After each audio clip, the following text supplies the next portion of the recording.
इसहाक डार जो अरस्तू और आइंस्टाइन रखे हुए थे, जब वो आएंगे कि 200 रुपए से कम हो जाएगा, ये दावा मैंने नहीं किया था, ये 20 करोड़ अवाम ने नहीं किया था।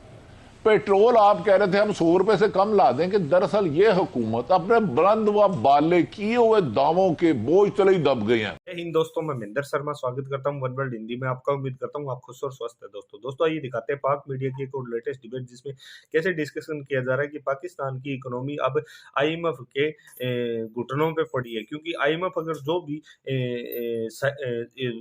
डिस्कशन करेगा या फिर जो भी परमिशन देगा, उसी के इशारों पे पाकिस्तान को चलाना पड़ेगा। अगर आईएमएफ ने अब जो कंडीशनें लगाई है सीधी सीधी, उसमें सीधा सीधा देखा जा रहा है कि पाकिस्तान की आवाम के लिए महंगाई बहुत ज्यादा बढ़ानी पड़ेगी, और महंगाई बढ़ाने के चक्कर में कहीं ना कहीं पाकिस्तान की आवाम का जो रेला निकलेगा, उसका कोई सोल्यूशन किसी भी हुकूमत के पास है नहीं। क्योंकि इनके इदारों की हमेशा से यही नीति रही है कि पाकिस्तान किसी भी देश से, मुल्क से पैसे लेता है तो वो पैसा सिर्फ और सिर्फ अपने अकाउंटों में भर के बाहर निकलने की कोशिश किए जा रहे हैं। तो आज कैसे पाकिस्तानी मीडिया डिस्कशन कर रही है कि पाकिस्तान की पॉलिटिकल इंस्टेबिलिटी पाकिस्तान को आईएमएफ की डील के आड़े आ रही है, तो इसी प्रकार की चर्चा इस डिबेट में की गई है। तो दोस्तों देखिए डिबेट और कमेंट में अपनी प्रतिक्रिया जरूर दें। लास्ट में आपसे रिक्वेस्ट करूंगा, चैनल पर नहीं है तो चैनल को सबसे पहले सब्सक्राइब करें, लाइक शेयर कमेंट जरूर करें। दोस्तों जय हिंद, वंदे मातरम, भारत माता की जय। दोस्तों हुकूमत डार साहब प्रेस कॉन्फ्रेंस करके हमें बता देंगे कि कितना जी बोझ पड़ने जा रहा है और हमारी क्या डील्स हुई हैं आईएमएफ के साथ, वो तो नहीं हो सकी कल। आपकी इत्तलात क्या है, ये मामला कहाँ रुक गया, क्यों अभी तक ये चीज पेंडिंग है? बिस्मिल्लाहिर्रहमानिर्रहीम। सद ये देखिए, हमारी इतला है जो फिनांस मिनिस्टर के बहुत करीब थे, उस मीटिंग में भी बैठे थे जब आईएमएफ से, उन्होंने कहा जो गैस है, पेट्रोल है, इस सिग्नेचर से पहले इंप्लीमेंट किया जाए। माजी में 4 माह से आप हमें चीट कर रहे हैं, जो कमिटमेंट की थी पूरी नहीं की गई। मिफ्ता इस्माइल साहब से जो हुई वो नहीं हुई। उस पर फिर मोहतरम इसहाक डार साहब ने प्राइम मिनिस्टर और पाकिस्तान मोहतरम शहबाज शरीफ साहब से भी राब्ता किया। अब किसी भी वक्त ये जूम पर मीटिंग में इसका फैसला कर दिया जाएगा, लेकिन देखना यह है कि इतना डिले किया क्यों। ये हुकूमत के लिए मुश्किल फैसला नहीं है, हुकूमत के लिए आसान फैसला है, अवाम के लिए ये मुश्किल है। 170 जो टैक्सेस लगेंगे, गैस और बिजली पर सब्सिडी छोड़ेगी, आपका 20,000 गैस का बिल आ रहा है, वो आ जाएगा 50, बिजली का 15 आ रहा है। भट्टी साहब, हुकूमत के लिए भी तो मुश्किल है ना, किस मुंह से आगे इलेक्शन में जाएंगे? देखिए, इधर मुंह से नहीं जाते, इधर खुफिया ताकतों के साथ कमिटमेंट से इलेक्शन में जाते हैं। मैंने और आपने, सादिया अफजाल ने तो नहीं था कि अदम एतमाद लाए, अदम एतमाद का आईनी हक था, अभी इन्होंने ठीक किया। लेकिन यही दावा करते थे ना कि इमरान खान अनाड़ी है, इन्हें हुकूमत चलानी नहीं आती। मैं 6 मुआ में हुकूमत चेंज ना किया तो मेरा नाम इमरान नियाजी रख देना।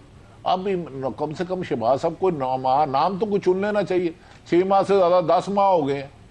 इसहाक डार जो अरस्तू और आइंस्टाइन रखे हुए थे, जब वो आएंगे कि 200 रुपए से कम हो जाएगा, ये दावा मैंने नहीं किया था, ये 20 करोड़ अवाम ने नहीं किया था।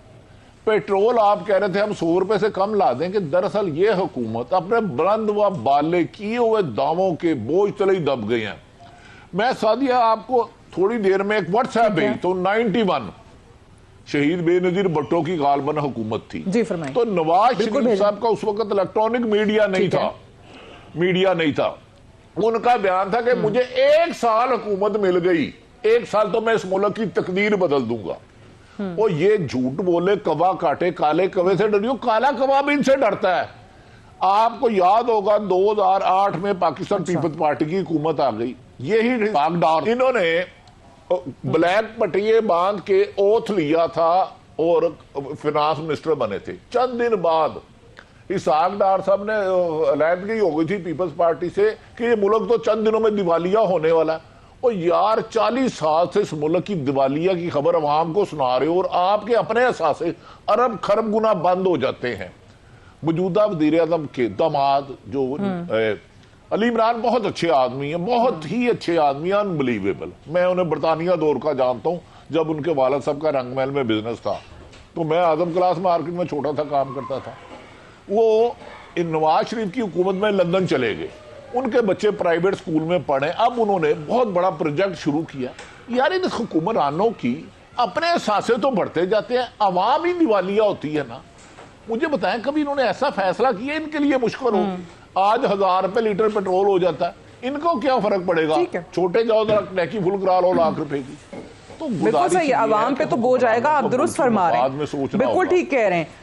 लेकिन ये जो आपने कहा ना कि मेरा जो सवाल था कि हुकूमत के लिए मुश्किल नहीं होगी, आगे इलेक्शंस में कैसे जाएंगे, अवाम को क्या दिखाएंगे इतना बोझ डालने के बाद अवाम के ऊपर, तो आपने कहा कि खुफिया कुव्वतों के साथ जाते हैं इलेक्शंस के अंदर, ये कारकर्दगी और इन चीज़ों पर नहीं जाते हैं। बट मज़े की बात यह है कि कल जो डार साहब की तरफ से IMF को बताया जा रहा था और जिस वजह से थोड़ा डिले हुआ कि वो कह रहे हैं कि जी ये भी करें, ये भी करें, ये भी करें, डार साहब जो है वो एक ही बात करते रहे और वो कहते रहे कि हम इलेक्शंस के करीब हैं, तो ये कितना बोझ डाल के हम कैसे इलेक्शंस में जाएंगे। उनकी तरफ से भी यही जवाब जो है वो पेश किया जाता रहा। बट जाहिर है डार साहब के पास या इस हुकूमत के पास और कोई ऑप्शन इस वक्त है भी नहीं। चांडियो साहब, ये जो मजीद अगेन मैं कह रही हूँ कि ये पहली दफ़ा तो नहीं हो रहा, जब से आपकी हुकूमत आई है बार बार जो अवाम के ऊपर महंगाई का बोझ डाल रहे हैं, चाहे वो बिजली की कीमतें बढ़ा के, गैस की कीमतें बढ़ा के, पेट्रोल की कीमतें बढ़ा के, किधर जाए अवाम, क्या करे?